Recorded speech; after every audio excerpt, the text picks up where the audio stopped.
him. I want to watch the news. Are you making headway at least? This is the news.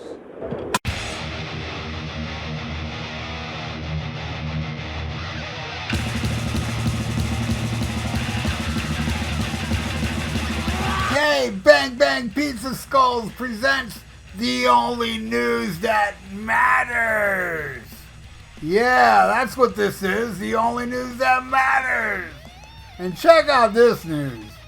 Mitch Malloy is angry that he's been left out of his own to deal with the public fallout after the brief, I'm talking brief, stint with Van Halen in 1996.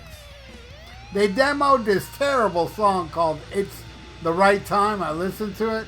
Sounds like Vangina stuff. And together, while trying to determine if Mitch Malloy would be a good fit as the band's third frontman, following their split with Sammy Hagar, Belcher. In the end, Malloy said he decided not to join, and that paved the way for Gary Cherone and Van Halen 3. Malloy had previously explained that he wasn't attracted to the music Van Halen was working on because it sucks like Vangina for the album.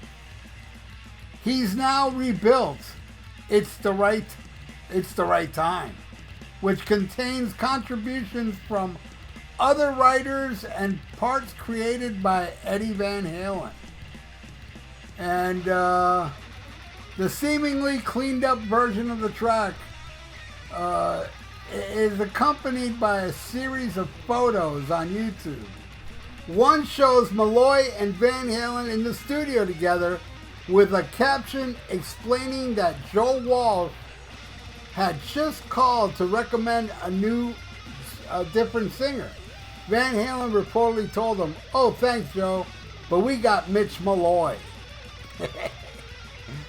A later moment shows, apparently sent to the Van Halen management in September of 1996, Mitch had asked to pass along his regrets that due to his strong commitment and excitement about his solo career in Nashville, he will have to respectfully pass on the opportunity to be considered as the new lead vocalist of Van Halen.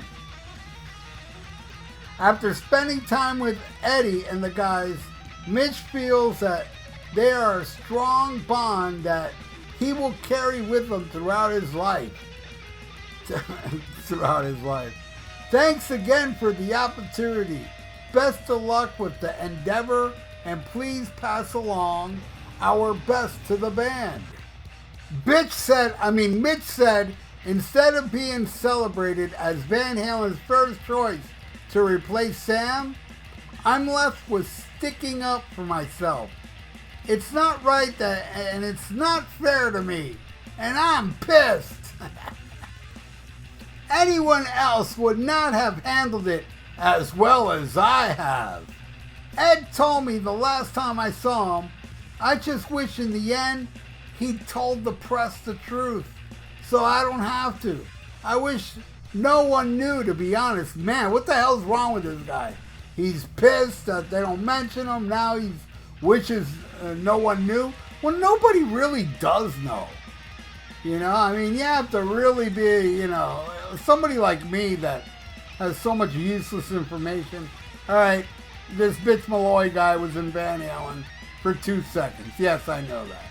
But anyway, asked again about the Van Halen 3 demos, Mitch said, they weren't inspiring enough for me to even make songs out of, but we had a wicked chemistry, as you can hear on that crappy song he put out. So we would have grown into a badass writing team for sure, more like a suck-ass writing team. I would have encouraged some of Eddie Van Halen's heavy side, but you never know. Of course, the riffs, the chords came from him. He was a master at that. I would have tried to take a nod from David Lee Roth as well, as I loved the first few records. Bitch admits that obviously I was never going to sound like Dave, but that's okay too. It would have been great. I'm sure of it. Of course, not everyone would have thought so, but we would have been, cool. And I will forever cherish every second with Ed and Alex Van Halen. I believe, how many seconds was that? 10?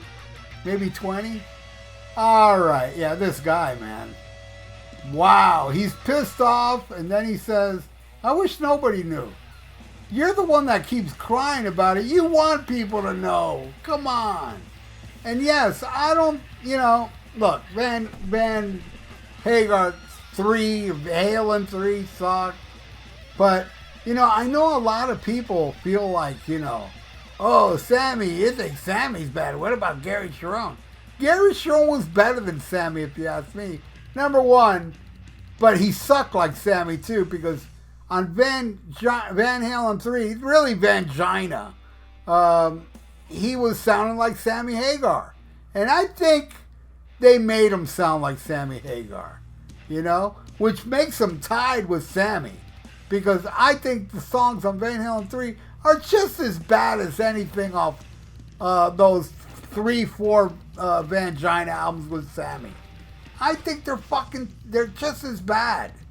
They really are. It's just like, I just don't care for it, But at least Gary allowed, Eddie and the band to, bring back like some old school Van Halen stuff like Mean Street and I'm the One and stuff like that. Stuff that Sammy Hagar would never allow.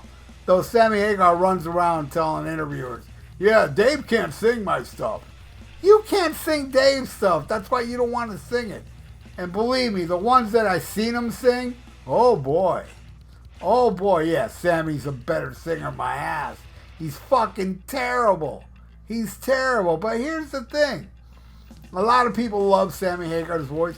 A lot of people claim Sammy Hagar's got a strong voice, this and that. Look, I'll tell you right now, man, you can get the greatest singer in the world, technically, even better than Sammy, and put him in Van Halen and it'll still suck. It's gotta be David Lee Roth or nobody. This Mitch Malloy guy, I listened to that song that he did with Eddie, and yeah, he doesn't sound like Sammy, but the song sure does. It sounds like a Vangina song, like one of those horrible I Can't Stop Loving You type crap. Yeah, his voice doesn't annoy me like Sammy's, but he's kind of singing in that style, And I did see Mitch Malloy once when I went to one of those Monsters of Rock pre-cruise shows at the Miami Casino, and he played with Great White, and it was fucking terrible. I mean, I'm not blaming it all on Mitch Malloy, because Great White, man, I'm not a fan. I love that first album. That first album's awesome. The Great White album. They didn't play none of it. And it's just, I don't get it. I don't like these bands back then that would do the bluesy stuff. I love the first Cinderella, but then they went all bluesy. I don't like white boys doing blues. Well, I don't like anybody doing blues. I'm not a blues fan. I'm a big fan of the first Great White album. I'm a big fan of the first Cinderella album, when it rocked. It was rock, bare bone rock and roll and metal in parts, man. Great stuff. But, then Great White went off and did all, and, they became famous off that bluesy shit. And that's what I saw that night with, Mitch Malloy up there singing all those old Great White songs that I don't care for. I thought it was terrible. I remember most of that show, I was like walking around. I was sitting down at first. I watched like 2-3 songs. And that was enough for me. And I walked around and I heard them in the background. They didn't play nothing that I wanted to hear off that first album. It was fucking terrible. So yeah, whatever, man.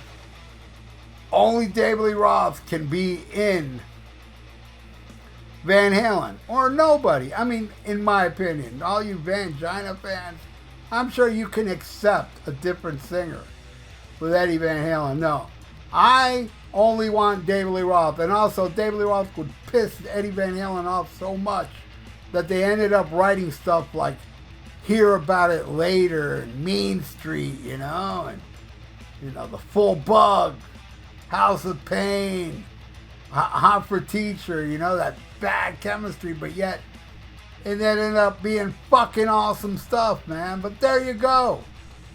This is the deal with the only news that matters this time around. Talking about this bitch Malloy guy running around pissed off about the Van Halen thing, and then he wished nobody knew.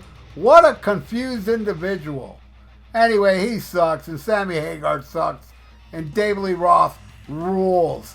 Thank you all for watching. Leave your comments below what you feel of bitch Malloy and, you know, Vangina. Hey, you like all that stuff? Let me know in the comments below. It's cool with me if you like it. I hate it, you like it, and we go on with our day. We're like nothing, you know? And thank you again, and please subscribe to my channel if you haven't, and ring that little notification bell. Oh, and like the video. That'd be awesome for the YouTube algorithms. So stay frosty. Listen to Van Halen with David Lee Roth and Schmack-a-Macabre. Farewell and adieu to you fair Spanish ladies. Farewell and adieu, you ladies of Spain. For we've received orders for to sail back to Boston. And so never more shall we see you again.